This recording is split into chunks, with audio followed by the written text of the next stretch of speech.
Hey everyone, Scott Hansen here from NFL Red Zone.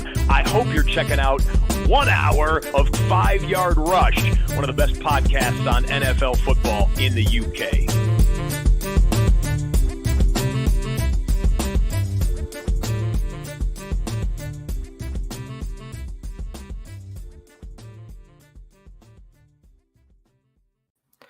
Hello, Rush Nation, and welcome to the 5 Yard Dynasty podcast. As usual, I am your host, Liam, or at the FSA Tweets on Twitter. And as usual, I'm joined by my lovely co-host, Rich at Dynasty Island on Twitter. So let's dive straight in, Rich. How are you doing? How's your week been? I'm very good. We've had a busy week. Yeah, I've been promoted to lovely this week, so I'll take that as a win. But yeah, it's been somewhat crazy, isn't it? We've been a bit mad with UKFFC stuff, and yeah, everybody bar I think 2 people are in their UKFFC live draft divisions now. One of those 2 people being your dad, Liam. So I hope you've had a word this evening. I thought he joined earlier today, so. Oh, okay. I'll let him off then. Yeah, I think there's 2 roasting my dad. That's nice. Yeah, that's start the show off right. But yeah, there's a couple more that are yet to join. So yeah, hopefully by close of play today, we should all be set for, what was it? I think you said 18 days left. It feels like it's all getting very real. Today, yeah. 18 days today, which is crazy. If you have no idea what we're on about, the UKFFC is an event for the UK fantasy football community to come together. If you want more information, go find us at _UKFFC on Twitter. All the information is on there. You can buy your ticket on there as well. If you buy your ticket, you also get to join in this live draft that we're on about. There's about 80 spots, so there are some tickets available still, and you get to join in with all the fun there. But Rich, let's dive straight into the show we've got. I say this every week, but we just like to jam-pack our shows with information. So this week, we're going to be talking about auction drafts now. Earlier, or late last week, I released an article. It was released a few days before I'd actually posted it on Twitter. I just didn't get around to posting it myself. And that was about why I think auction drafts are going to become the new trend. So if you're on Fantasy Football Twitter, the rage, the whole kind of trend at the moment is Superflex, and I think the next thing that's coming in is going to be auction drafts, and that's what we're going to be speaking about today. So Rich, we're going to be talking about everything that we can possibly talk about around an auction draft. So what it is, the prep that we do, and what happens during the auction draft, what we're looking at. So an intro of auction drafts is, think of it kind of like eBay, where you get to nominate a player and then everyone in your league gets to bid on said player. Kind of like eBay, with maybe less sniping unless you play on a sleeper league and you haven't made a rule, so people can't just snipe the best player for $5 or something like that. So every person in your league gets to nominate a player one by one. If you're doing a slow auction, you can have 10, 12 nominations running at the same time. You can also do blind auctions, which me and Rich have just finished one in a salary cap league, where we had 10 selections or nominations, and then you put your best bid in, and whoever comes out on top at the end of the deadline then gets said player. So it's all about money. It's all about managing your budget and not spending all of it straight away, or on the flip side of that, not spending it at all. So enough talking about what it is, Rich. I'm going to throw it over to you to talk about what you do with your draft prep for auction leagues, because it's slightly different to snake drafts, isn't it? Yeah. Sorry. So for me, I think that I much prefer playing in auctions. I think you can sit here and talk about all the ins and outs and reasons why. For me, the big reason is, in a snake draft, we're in a startup at the moment, Liam, where I said this first round is incredibly chalk, and it feels like your draft spot basically dictates what play you get. And we've done a few startups this year, and they've all pretty much, within maybe one or two exceptions, have all the first 15, 20 picks gone exactly as you'd expect. And depending on where you're picking, means, if you draw the 12 draft spot in a snake in a Superflex league, you've got no chance at Josh Allen or Patrick Mahomes unless you want to massively overpay to trade up and get them. Whereas in an auction, it is a complete level playing field. You have got open opportunity to land every single player in the league. And to me, I think it's far superior, largely because of that. So for me, shockingly, I'm sure for you, Liam, and some of the listeners, I kind of go into over prep mode when it comes to auctions. I think there's three things that I think you really need to do. If you're going to go into a snake draft, you can pretty much get by as long as you've got a competent set of rankings or even no rankings and just draft off ADP. I think for me, going into an auction, you need three things set up. You need tiers, not rankings. You need a budget, and then you need player values. Okay. Do you agree that those are the kind of three things that you'd set up as well?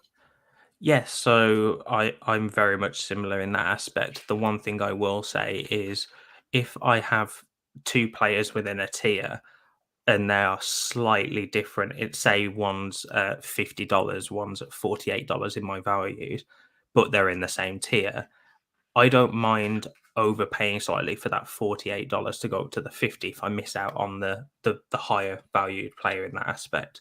I think that's the whole thing I like about auctions is not only is it a level playing field, but you can build your roster in so many different ways.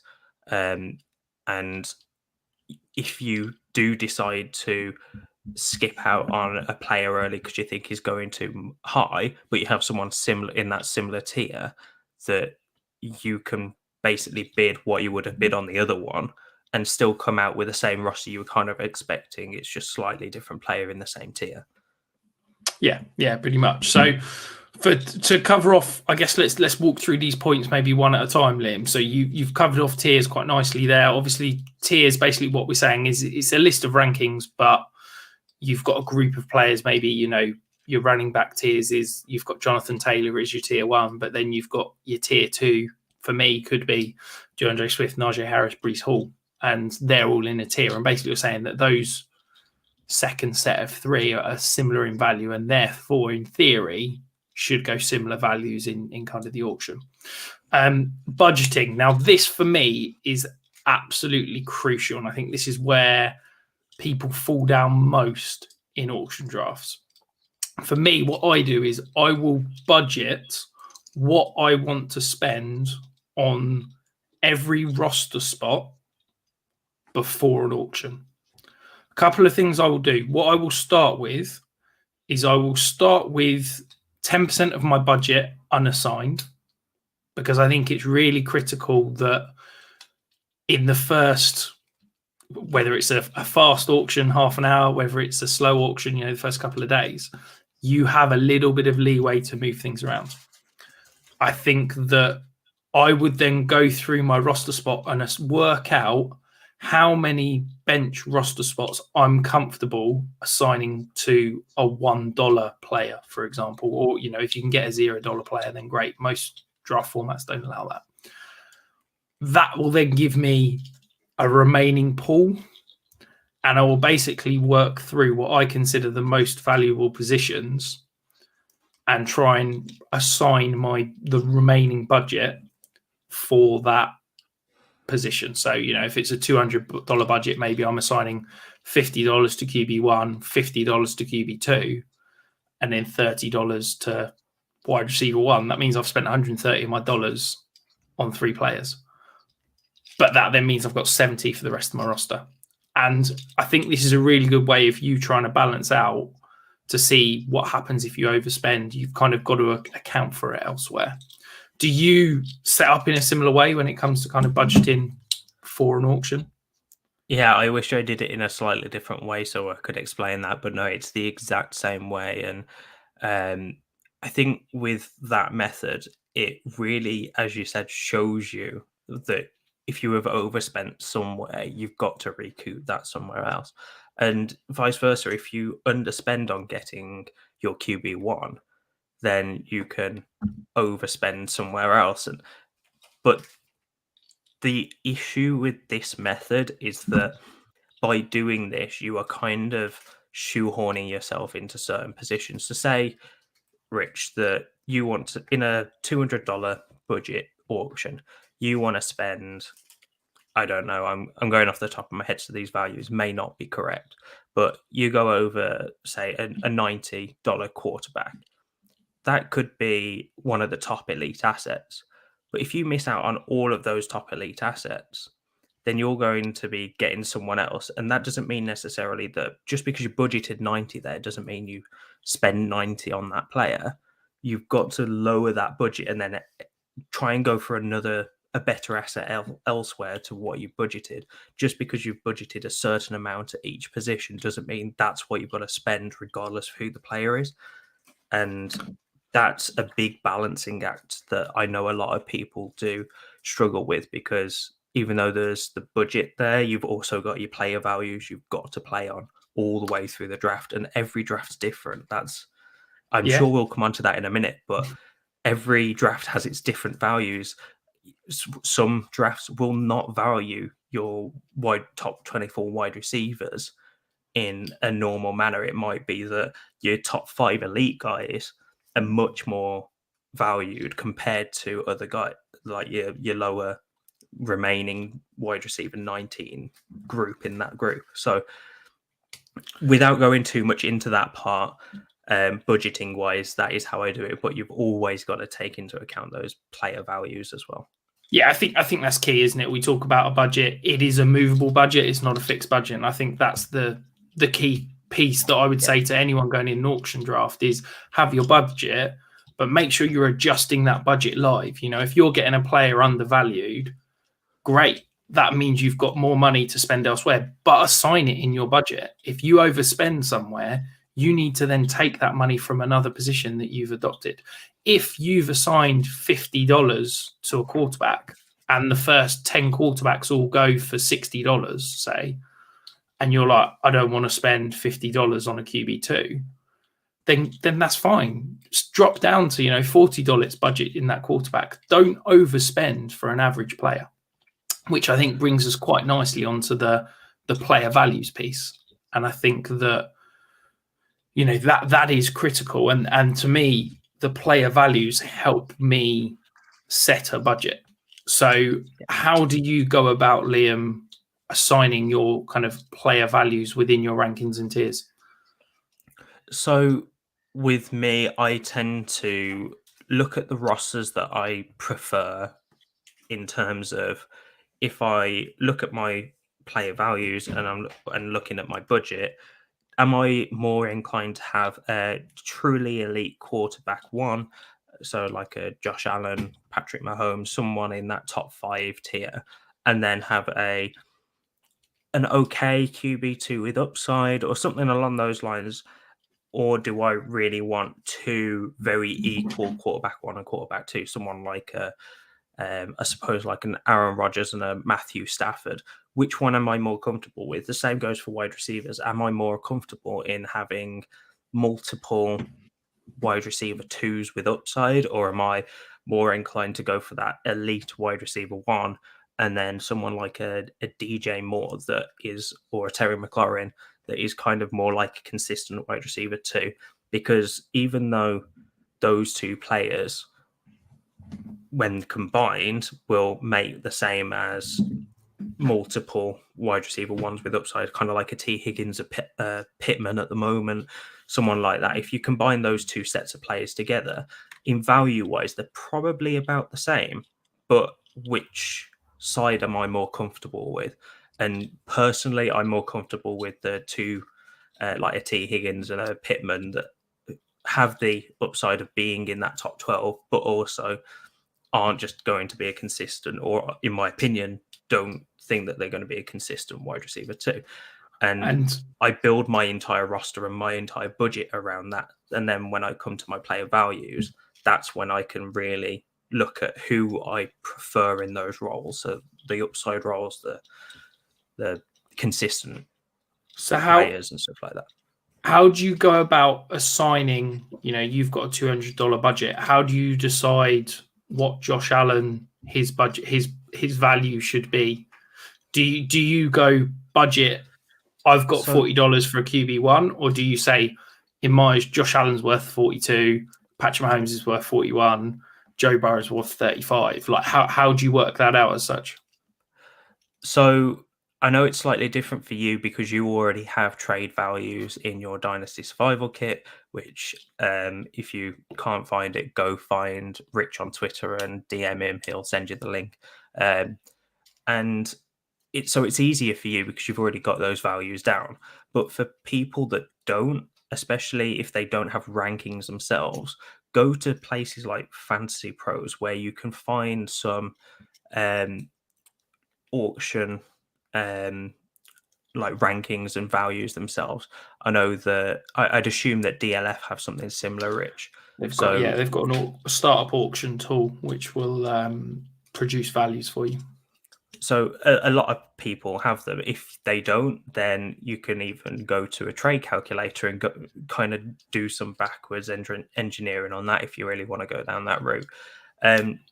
Me personally, I have my rankings, and then from my rankings, I'll kind of look at the tier breaks, and I'll tend to build those tiers. So if I've got, like the example you used earlier, Rich, with Jonathan Taylor will be considerably higher than, or value considerably higher, but then you'll have DeAndre Swift, Najee Harris, Breece Hall, Javonte Williams, if you want to put him in that tier, all similarly valued, but slightly lower than that top value.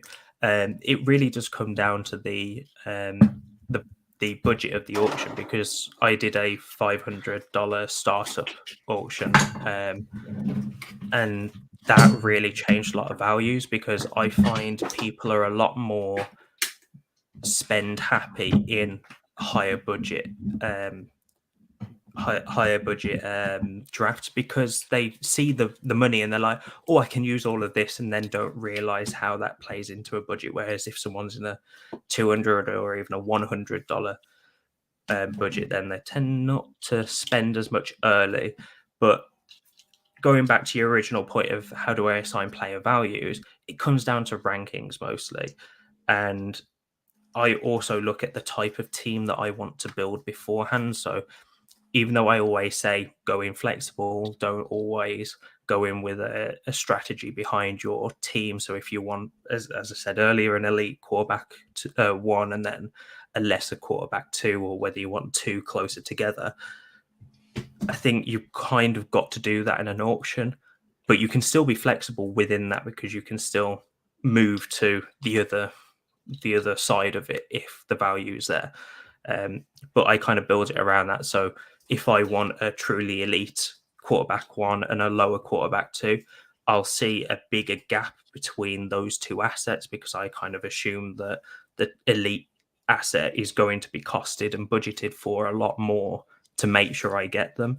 If I want to go for the 2 middling options around like an Aaron Rodgers and Matthew Stafford, then you kind of look at more of a linear value. So you don't kind of think of it like a bell curve, I suppose. So your elite assets tend to like kind of go up like this. I'm sorry for audio listeners, I cannot explain this. I don't know whether Rich is going to be able to when I pass it over, but you kind of like see a curve upwards.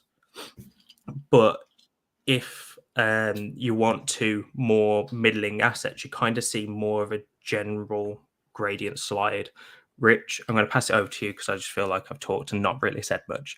But how do you turn your player values around? Because I know that you already have your trade values. Yeah, so I mean, I cheat slightly. Well, not cheat, but I've done the work beforehand. But yeah, I have all of my trade values. That I have a formula that basically I can turn my trade values into an auction value, depending on size of league, roster spots, that kind of thing. But I just want to kind of walk through a couple of tips for the listeners in terms of how to create your player values. So as a general rule of thumb, Okay, this is not an exact science. A first round pick, so those elite quarterbacks, let's say an early first round pick, you're generally talking about 20% of a budget for one of those. So if you can think of, in a Superflex auction, $200 budget, you're generally talking Josh Allen, Patrick Mahomes, Justin Herbert are about 20% of your budget on that type of player. Okay, so that gives you a rough on the maximum you should spend on any kind of player. But the key thing for me is I think you need to assign a player value to every player that you feel is rosterable in this format. So let's take a fairly standard league. So 12 teams, 25 roster spots. Okay, so that is 300 players. So you need to make sure your rankings are 300 players long. If you've got 300 players long, you need to assign a value to every player in that league, in that top 300, and the total value should equal the budget for the league. So if you've got 12 teams, each with 200 roster spots, that means you've got $2,400 to spend. So your 300 players should equal $2,400. Okay. If you are assigning values to players and they don't equal 2,400 or whatever your kind of league budget is, to me, that shows that you're either going to end up overvaluing all of the players or undervaluing the players. I think if you can assign a specific value to every player and it equals the total league budget, even if your values are wrong, you will be able to ascertain roughly where good value and bad value is within those rosters and within the auction.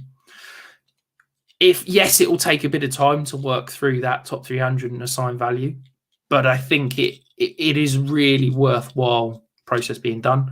As Liam said, if you're not confident with assigning values, I'm happy to share mine. There's plenty of other places all around that will be able to do that. Once you've got those values as such, I think the values help to dictate your budget. So where we're talking about assigning $40 to a quarterback one or whatever, if you're not assigning Patrick Mahomes, Justin Herbert, that kind of thing, that sort of value, that probably means you're slightly skewed.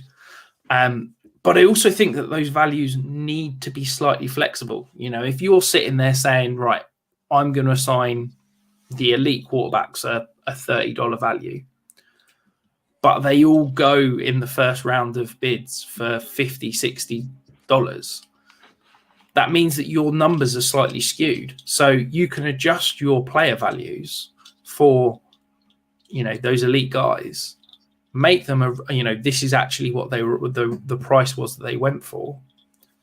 And then as long as you keep your total budget there as the total budget for the league, you will then be able to have a live, more accurate depiction of exactly what player value should be. So I think that's my key thing is get a set of rankings, break them into tiers, make sure you assign player values, make sure the player values add up to the league budget, and then make sure you're budgeting for your team off the back of those player values. Is there anything else, Liam, that you think you would want to add in that sort of initial prep stage before you go live into an auction as such? Sorry, my internet keeps dropping out. You were asking about... So is there anything else you think that you'd need to prepare for the draft before we kick things off?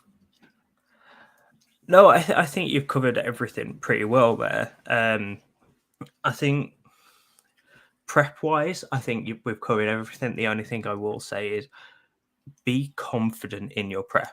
Like, as Rich said, he goes into over-prep mode, especially when it comes to auctions, but be confident in what you do as your prep, because not everyone does the same thing and not everyone is right. So if you assume that you're wrong immediately, you're probably going to make some more panicky moves. If, for whatever reason,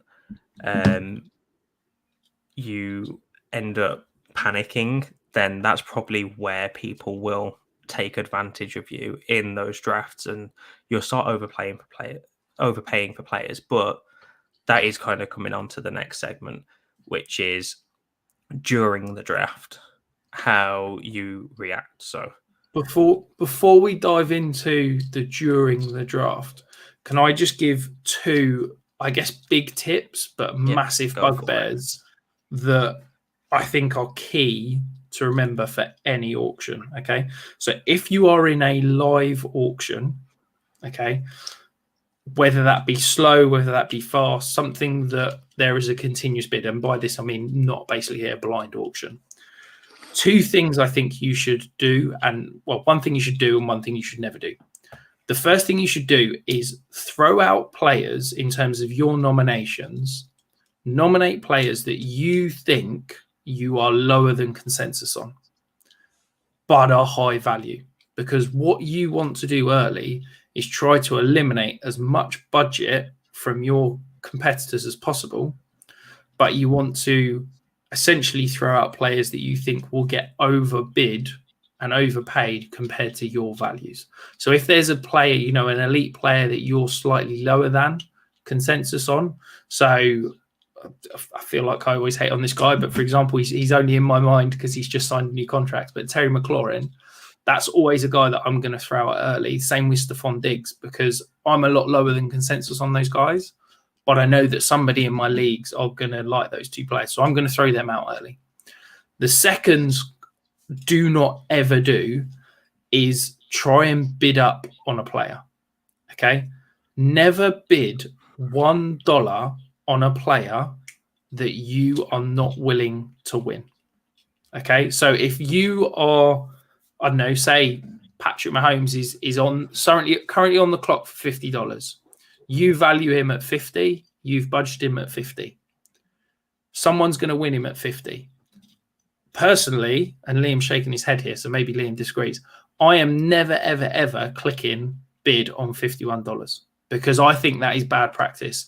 You then get into a position where you're overpaying for a player, whereas if you waited and were patient, you could get a similar player for a cheaper price.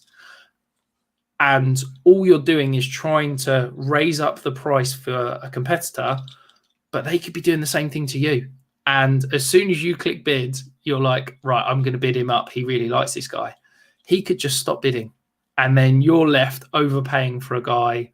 Yes, you've got potentially a great player, but do not assign a bid for anybody on $1 more than you are willing to pay.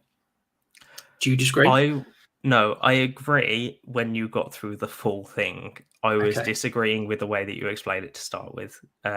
Because if the player is currently lower than you're willing to pay, then always bid +1. I will always do that. But as soon as they hit that budget that you've already assigned to that player or that player value, then I'm not touching them again.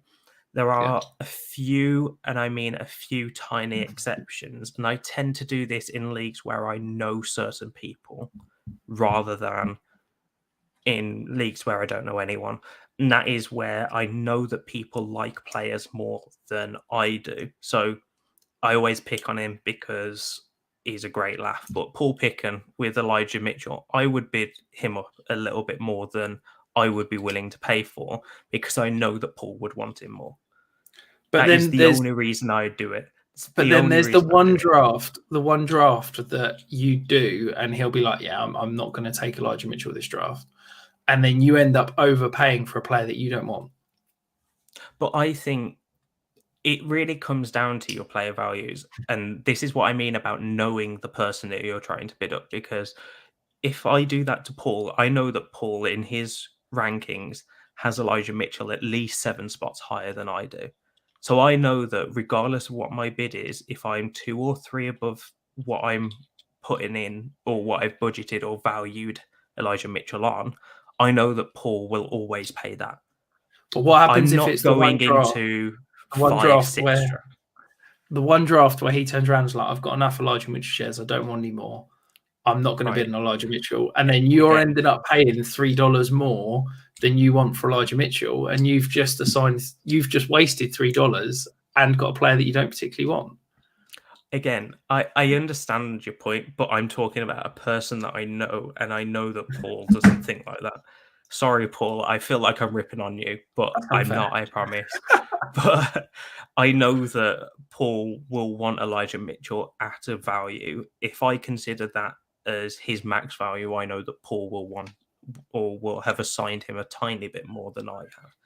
Okay. I'm not saying go crazy with it and go $10 more in a $200 budget, but I'm saying if I know the person, I will do it. If I don't know the person, never played in a league with them, then no, I'm sticking to my values and not going any higher than that. Okay, so now we've done those two tips. Let's dive into actually what happens whilst you're live, whilst the blood's pumping, and you're actually in the auction. So, yeah, as you said, Rich, we've hinted at them throughout that first segment, but we'll start and we'll go straight into how to react to certain situations. And we've spoken, and as I said, we've hinted at both situations, but we'll start with if you win too many players early. Now, in auction drafts, in every one I've been in, I have seen someone win too many players too early. And it happens, I don't know about you, Rich, but in every one I've been in, I have noticed that someone always does it. Even if it's just that single one team, someone comes out with 3 or 4 elite assets and then has overspent and doesn't really have the budget to fill out their starting lineup properly, let alone a full roster. Now, in that situation, Rich, how do you react to that if you end up being that person? Now, as you've already mentioned, you don't overpay for players, but if someone doesn't necessarily stick to their values that they put on players and they do end up going a bit over budget, how do you react to that situation, or how would you react to that situation? Yeah, so I think the key thing is that hopefully if you've done the prep, you should never be in this situation, because if you've done your budget, if you've signed your player values, if you're winning players, you could win 4 or 5 players early, but if they're budgeted correctly, you should be thinking happy days. I'm getting elite players early in the auction within my budget. I'm going to have an incredible team. If, as you said, Liam, you've perhaps not done your prep, or the blood rush to the head and you've overbid on players and perhaps got guys that you've ended up overpaying for and blown budgets, I think you almost need to stop and almost reassess and start that process again. So you then need to go back and look at your budget. You need to rebudget every single position within your roster. You need to assign new player values and where you've overspent. And I think this is where, we talked about the tracking and adjusting budgets, but also player values live. Something I have that's fantastic. Well, I say it's fantastic. I think it's fantastic because I did it. But I have basically a live plus or minus as terms of my player value versus what the player went for. So I can see who overspent, who underspent, what were good values. And then I'll break that down as a percentage of, whether they were 10% overspent or 10% underspent things. And that allows me to track where the league is as a budget, where certain rosters are. And I think that if you overspend early and break your budget early, you then need to completely restart that whole player value piece and almost start it as a new auction and say, right, I've only got a $50 budget and I've now got to assign 15 roster spots. How the hell am I going to do this? And almost start again. Because I think that if you just try to carry on swinging in the dark and kind of just try and luck your way through it, all you're going to end up is with 3 or 4 studs and then a bunch of $1 replacement options. Yeah, I did the exact same in the silent auction that we did, Rich. So although I've never been in this situation because I am much more cautious with my money. I'm risk averse in Dynasty in general and in fantasy football in general. So that is never something that I get into.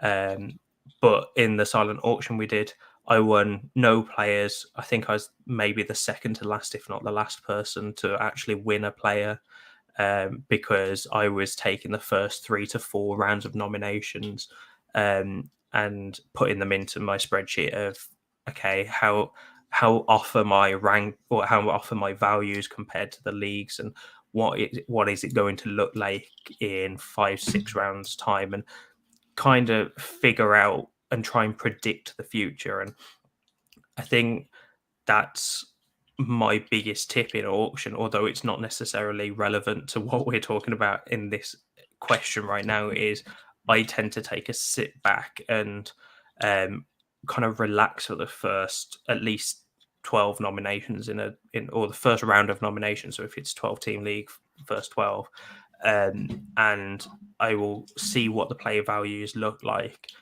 That doesn't necessarily mean I don't bid, that I have won players in the first 12, and that tends to be if I think someone is ridiculously low valued. But I tend to try and sit back as much as I can and try and figure out what player values mean to people at the moment. But coming back to this specific point, if you do win too many players too early, then like Rich said, it all comes down to your readjustment and your prep, because if you try and wing it, you aren't going to be able to recover from that situation. Yeah, I think the other thing you hidden it with regards to nominations. I think if you go big and go early and blow a load of budget on some high profile guys, what I'd start doing is I'd work down my player values and identify some guys that I like that perhaps I've assigned $2 or $3 bids.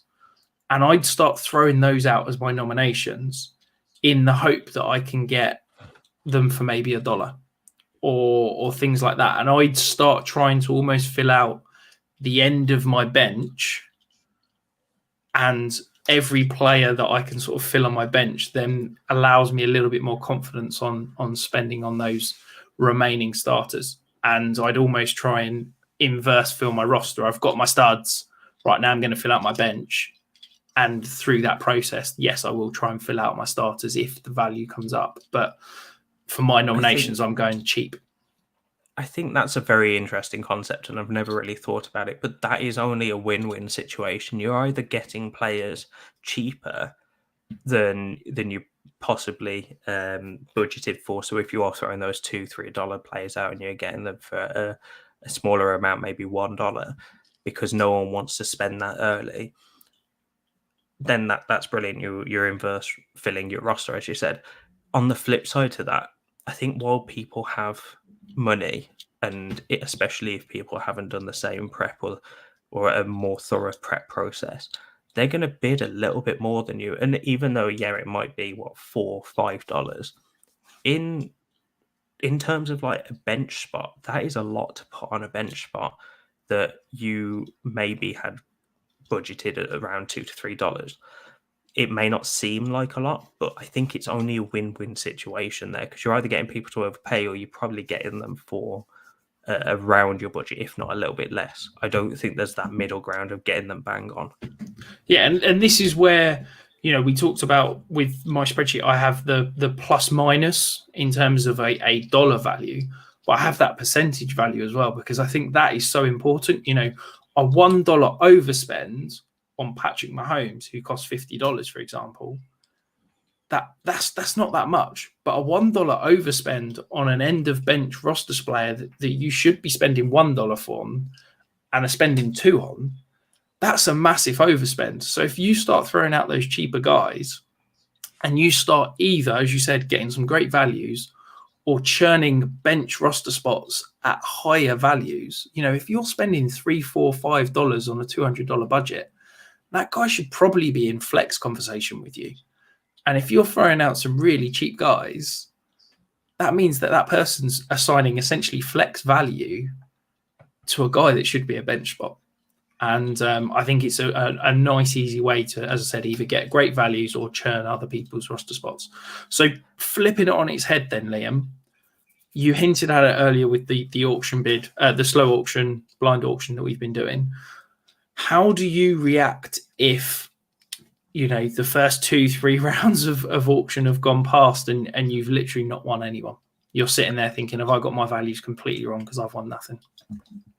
So this comes down to two separate factors, and I'll speak to them separately, but I'll go through them now. So the first one is looking at your own player values compared to what other people have done. So as you said, Rich, you've got your plus and minus. I call it an over under. I'm pretty sure they are the exact same thing, just different names. But I look at the over-unders against my values, and I'm trying to figure out how far over or under I'm looking at. And in this situation, how far under my values are compared to what they're going at.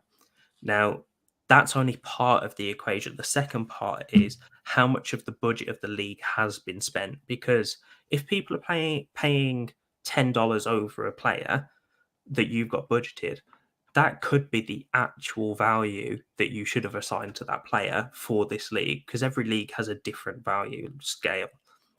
But if people are spending that $10 over, but then in terms of the league's budget, aren't going to be able to fill out a full lineup it properly, then you start to look at, actually, my values are right. It's just people are trying to overspend on elite assets. Now, if we go back to the silent auction that we've been doing, Rich, we spoke about it during the draft very briefly, because I was not panicking, but I was kind of thinking, well, because we were both in a very similar situation. I think you actually won a player maybe a round or two before I did.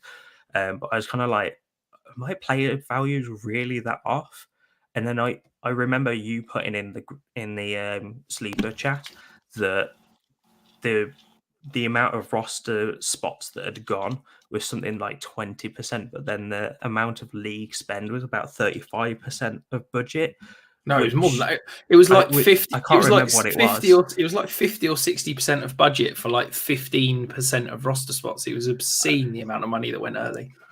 But that was kind of what I was looking at. I just kind of didn't put it in those terms to start with. And you need to figure out whether your values are completely off compared to how much has been spent and how much is left to, as a league, how much is left to be spent, or whether your elite asset values aren't high enough. And this is where a prediction comes into it. And you need to kind of figure out where that drop off is going to be, where your value line is going to become higher, and where the league value line drops below your line, so you start winning players again. And I'm assuming you do it in a very similar way, Rich, because of the way that we've both spoken about this, both on this episode and outside of this.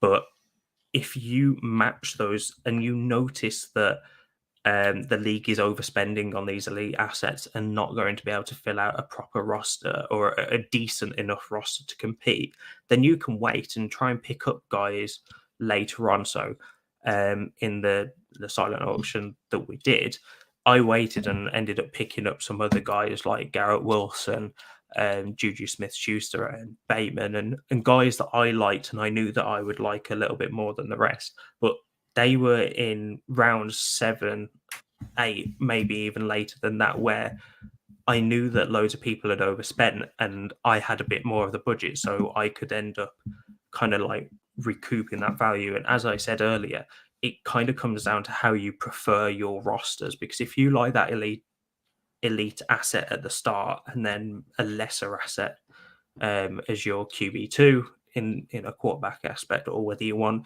2 kind of edge QB1s, then that kind of it, I would expect anyway, Rich, that kind of mentality will decide where your problems are going to lie, and most likely which question of the past 2 that we've spoken about you're going to take more on because if you like that elite asset, you're probably more going to be along the lines of overspending early. Whereas if you like the two similar assets together, then you're probably not spending as much and trying not to panic, like I've just mentioned. Yeah, and I think this comes down to two things for me. I think if you're not winning players, it's how much do you trust your values and your budget and your ranks, and have you done the prep in terms of working out the rest of the league's budget and assign those player values correctly. And I think the difference, and we talked about this during that auction draft, is that I probably value elite players slightly higher than average. And I think that for me, you know, I'm just looking at my values now. I've got, roughly speaking, Tyreek Hill and Michael Pittman, who are both kind of fringe wide receiver ones, equal Justin Jefferson to me. So in an auction league, you know, if Justin Jefferson's going for 50 and Tyreek Hill and Michael Pittman are going for 30, I would much rather have Justin Jefferson at 50 than those two receivers at 50. And I think that's it, is that I have quite, you talked about the graph. The exponential graph in terms of how it drops. And I guess for me, my kind of exponential curve is very steep initially, because I value those elite players as a lot more than the kind of tier 2 to tier 3 guys.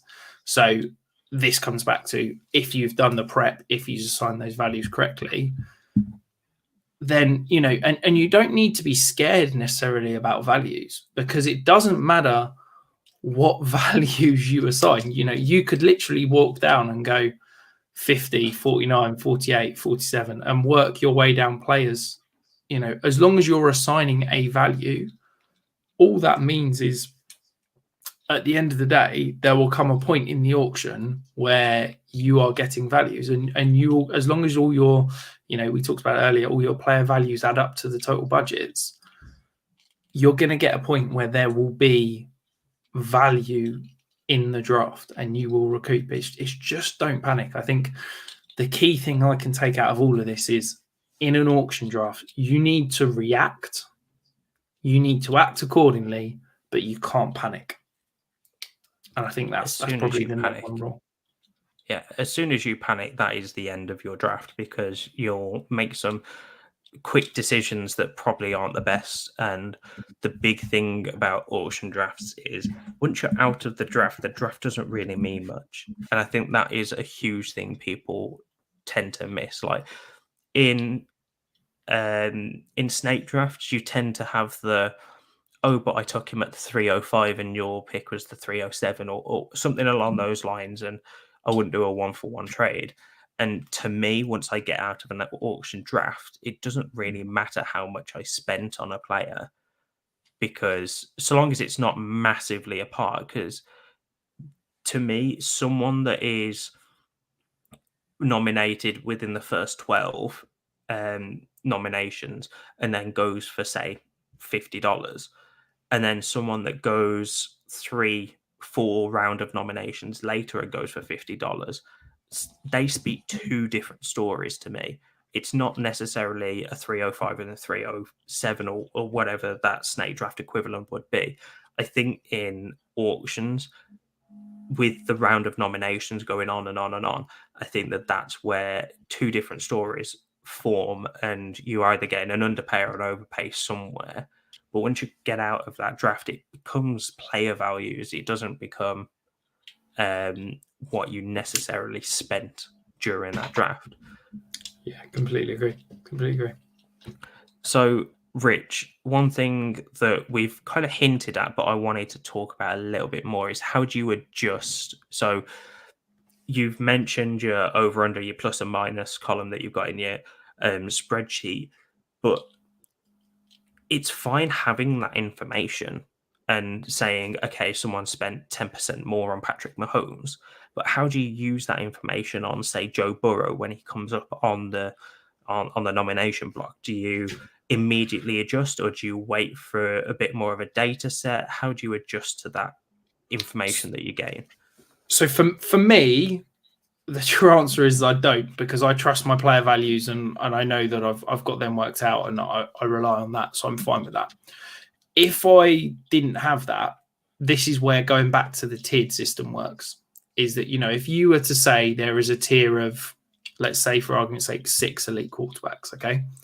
If you know Patrick Mahomes has gone for $50, then you need to know that roughly the other quarterbacks that you have in that tier are going to go for a similar value, okay?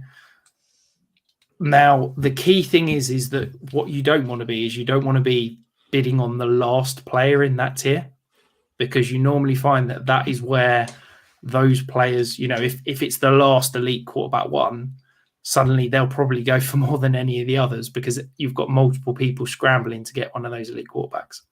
So the way I adjust is that I would suggest as soon as a player in that tier goes for a value, if your value that you've assigned to those players in the same tier doesn't match anywhere near what that first player has gone for, chances are you're probably not winning anybody else in that tier. So you've got two options. You either adjust your player values, adjust your budgets accordingly, or you accept that and move on to the next tier and adjust your budgets according to that. Because if you've only budgeted $30 for your QB1 and Mahomes goes for $50, then Josh Allen goes for $50, then Justin Herbert goes for $50, chances are you're not going to be getting Joe Burrow or Lamar Jackson or Kyler for $30. They're probably going to go for mid-40s to 50. So you need to accept that and reaccount accordingly. It could be that you adjust your budget and you say, actually, I want one of these elite guys, I'm going to spend $50, and you go and get the next guy that comes available. But you need to be able to kind of, as we talked earlier, find that money from another position on your roster spot to assign to that player. Yeah, I think that's a very important thing, is you need to make that decision. And that decision, especially in a live auction draft, needs to be a very snap decision of, do I want to go for one of these elite assets, to say like Joe Burrow, or do I want to kind of hold out, and because these elite assets are going now, I will have that money that I could have spent on an elite asset to go and get two maybe middling assets instead. And especially in live auctions, that needs to be a snap decision. So you really need to figure out very quickly what you want to do, and always have a think. This kind of goes back to the prep situation, is kind of have a think about what you're going to be comfortable with, because what you don't want to do is in the middle of, especially in a live draft where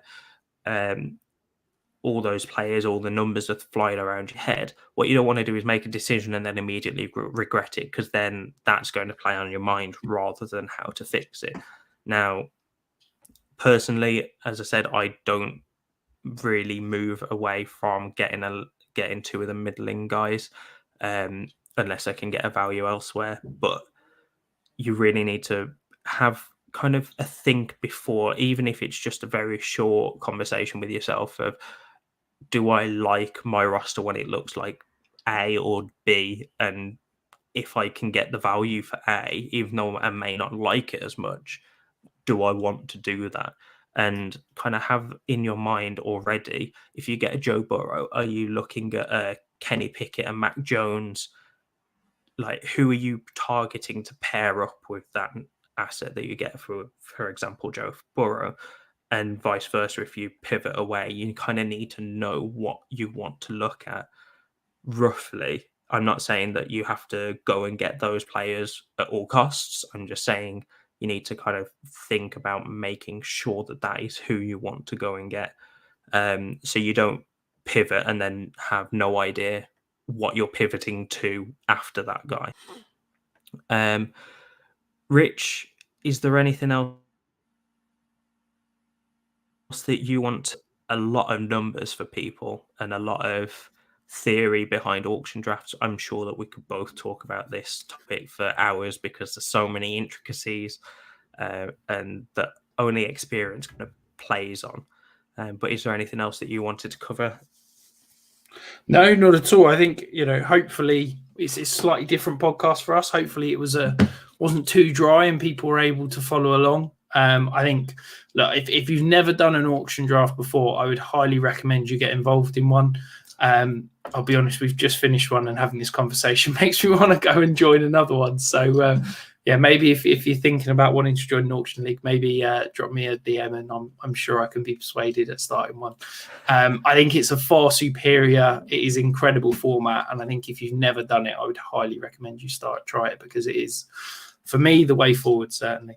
Liam, before we leave, we have got the FFCC giveaway. So there's only a few spots remaining in the 5 Yard charity knockout tournament that is incredibly fun and incredibly unique. So very simple. If you want one of the last couple of remaining spots, all you need to do is drop a DM to the 5 Yard Dynasty Twitter handle, literally saying FFCC giveaway, or just saying you're interested in the spot or whatever, and then we will have a draw next week's show. I think, Liam, what are we saying? So Murph needs to know the name by the end of June, so that is actually in a few days' time. Okay. Get that DM over to us ASAP.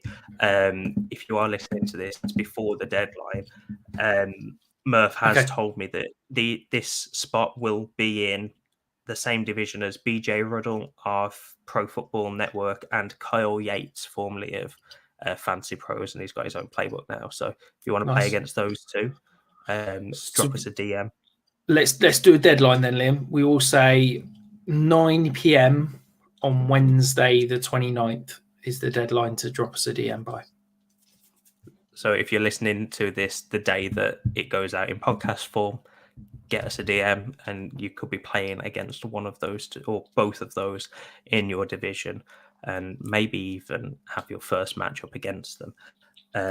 But Rich, you were about to say something then. No, I was going to say, have you got a Dynasty tip for us? We've not got a guest, so I'll hand it over to you. Yeah, so the Dynasty tip for this week, looking back, we could have probably made this auction related, but the one that we did settle on, Rich, was if you have a future pick, so a 2023, 2024 first, whatever it could be, it doesn't necessarily mean you have to use that pick on a selection. So just because you trade for a 2023 first doesn't mean you have to pick whoever is coming out in the 2023 class. You could use that pick in a further trade to make another trade to get a top asset, for example. So that's the Dynasty tip for this week, Rich. I know that you're a big fan, that you always say that you don't see it as a player until the draft. So that's it for this week. As we said, UKFFC is not long away. So if you want to check that out, it's @_UKFFC, and the FFCC giveaway. There's too many F's and too many C's, Rich, but that giveaway, all you have to do is drop us a DM on the @5Yard Dynasty Twitter account, and we'll get you entered into that draw by, was it 9 p.m. the 29th of June, BST, Rich? Is that what the deadline was? Yeah, perfect. Absolutely. So make sure you take a look at those, get involved if you do want to. And until next Nation, we'll see you then. Enjoy yourselves.